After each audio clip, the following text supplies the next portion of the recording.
السلام عليكم خواتاتي، كنتمنىكم تكونوا بخير وعلى خير. اليوم ان شاء الله غادي نشارك معكم صينيه ديال الدنجال اولا بدنجال معمر اللي كيجي لذيذ في المذاق. كنتمنى تجربوه. نمروا ان شاء الله لطريقه التحضير والمقادير.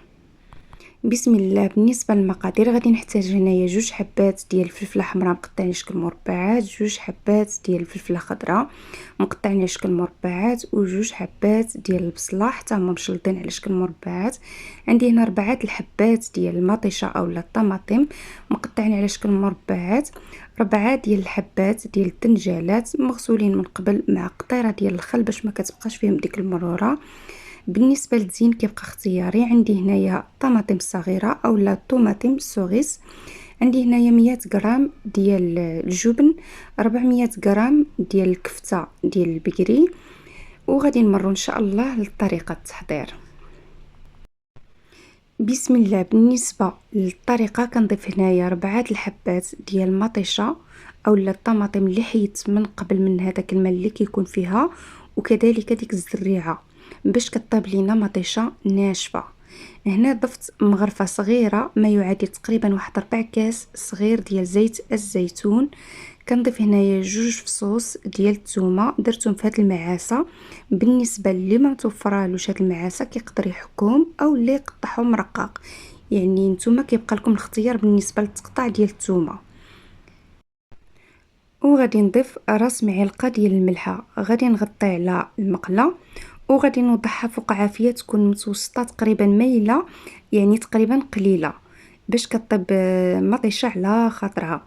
من بعد ما وضعت المقله فوق العافيه على عافيه متوسطه تقريبا هادئه، غادي نبدا كنقطع الدنجال. بالنسبه للدنجال كنذكر بالنسبه للاخوات راه من قبل غسله مزيان كما كتشوفوا منقياه ودايره لواحد القطيره ديال الخل باش كنغسلوه فيها ضروري باش ما كتجيناش فيه ديك المروره.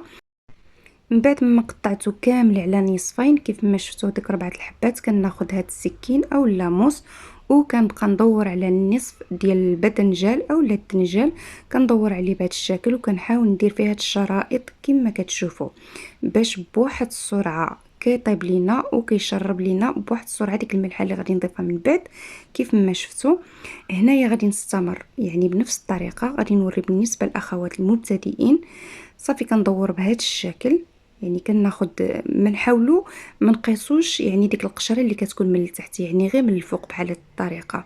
صافي هنا من بعد ما كملتهم كاملين يعني دوك النصف ديال الدنجالات كنوضعهم هنايا في صينيه، يعني درت فيها ورق المطبخ وكنضيف هاد الدنجالات كاملين اللي قطعتهم على هذا الشكل. وغادي نضيف لهم زيت الزيتون.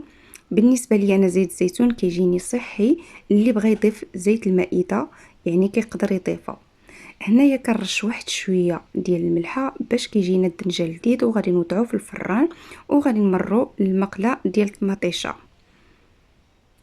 هنا من بعد ما كما شفتوا بالنسبه للمطيشه اولا الطماطم راه طابت، يعني ما حركتهاش تقريبا حتى تحرك، يعني راه طابت. غادي نضيف لها هنايا تقريبا واحد المعلقه كبيره ديال المعدنوس، وغادي نضيف معلقه ديال صلصه مطيشه اي صلصه متوفره عندكم، يعني معلقه كبيره. انا هنايا ضفت 2 معالق صغار، نتوما ضيفوا معلقه كبيره اولا حتى المعلقه ونص كبيره، يعني نتوما كيبقى لكم الاختيار. بالنسبه للطماطم انا صافي غادي نخلط الكل اولا غادي نحرك الكل حتى كينسجم ليا مزيان.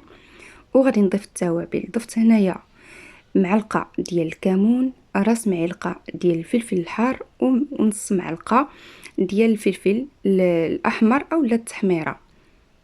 وبالنسبه للحار نتوما كيبقى لكم الاختيار. صافي هنا من بعد ما وجدات غادي نحيد المقله ديال المطيشه، غادي نخلي الطماطم على جانب وغادي نمروا باش غادي نكملوا الباقي ديال الخضر. ضفت هنايا الفلفله الخضراء كيف ما شفتوا مقطعه على شكل مربعات رقاق، وضفت هنايا البصله حتى هي مقطعه على شكل مربعات رقاق، الفلفله الحمراء حتى هي مقطعه على شكل مربعات رقاق.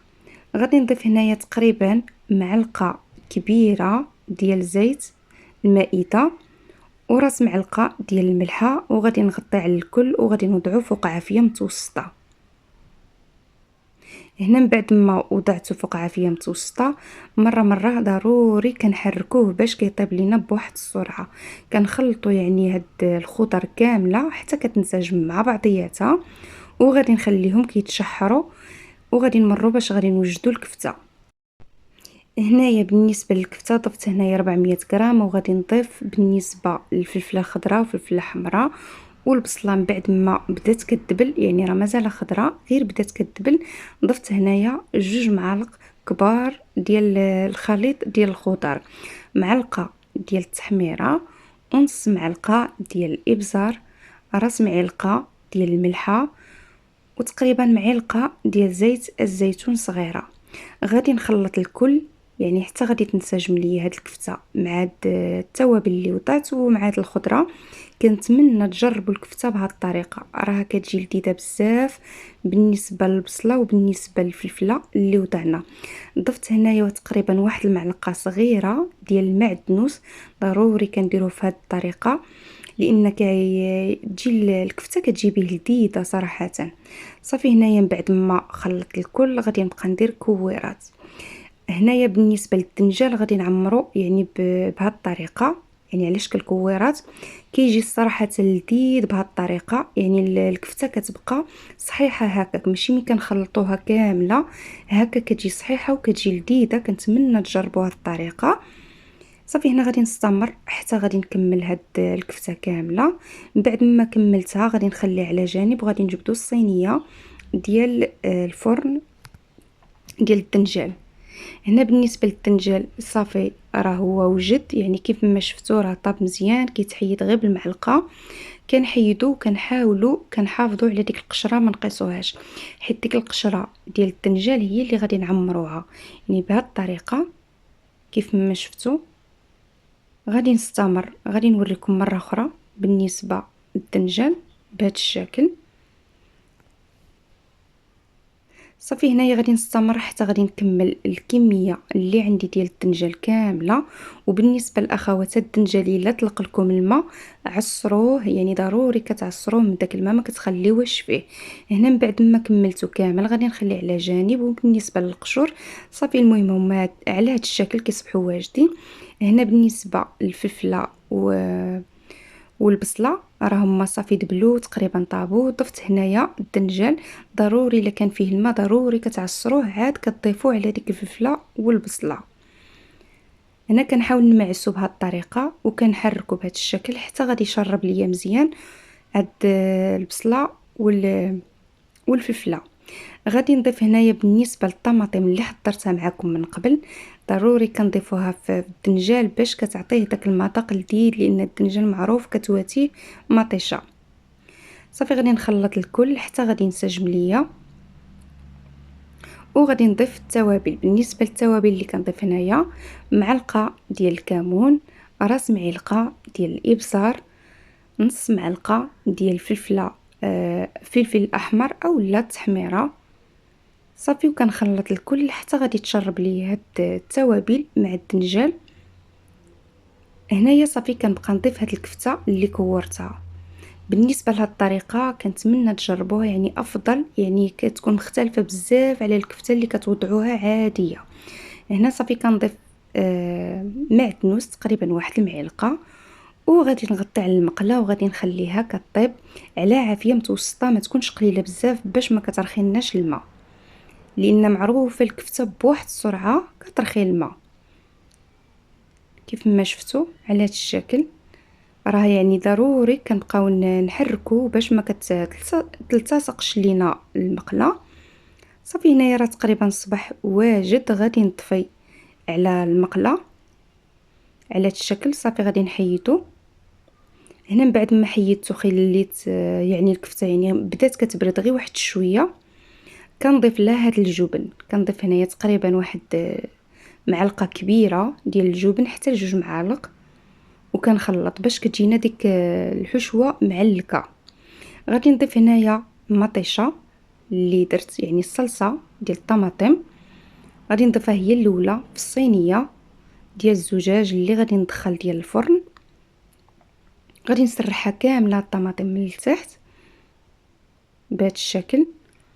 وغادي نضيف هداك القشور ديال الدنجال أولا بدنجال بهذا الشكل. كنحاولوا نخلفوهم بالنسبة للطريقة، كل واحد وطريقتكم. أنا كنعطيكم فكرة وانتوما راه غتبتكروا حسن مني. صافي بهذا الشكل كنحاول نعمر يعني هاد الحشوة اللي وجدنا، كنعمرها بهذه الطريقة. غادي نستمر حتى غادي نكملهم كاملين.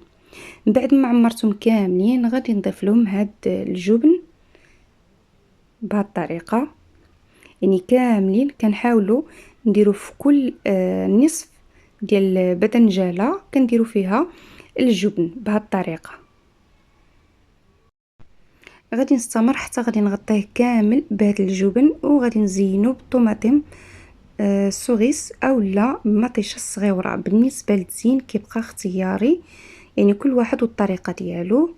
صافي هنايا من بعد ما كملتو كامل بالتزيين غادي ندخلو الفران. غادي نخليه تقريبا ما بين 20 دقيقه حتى 30 دقيقه حتى كيتحمر مزيان. ومن بعد ان شاء الله نتلاقاكم في الشكل النهائي ديال الصينيه ديال الدنجال. هذا هو الشكل النهائي ديال الدنجال او لا بالدنجال. كنتمنى تجربوه. ما بقى لي نقول لكم استودعكم، دمتم في رعايه الله وحفظه. الى اللقاء، الى فيديو مقبل ان شاء الله والمزيد من العطاء. الى اللقاء.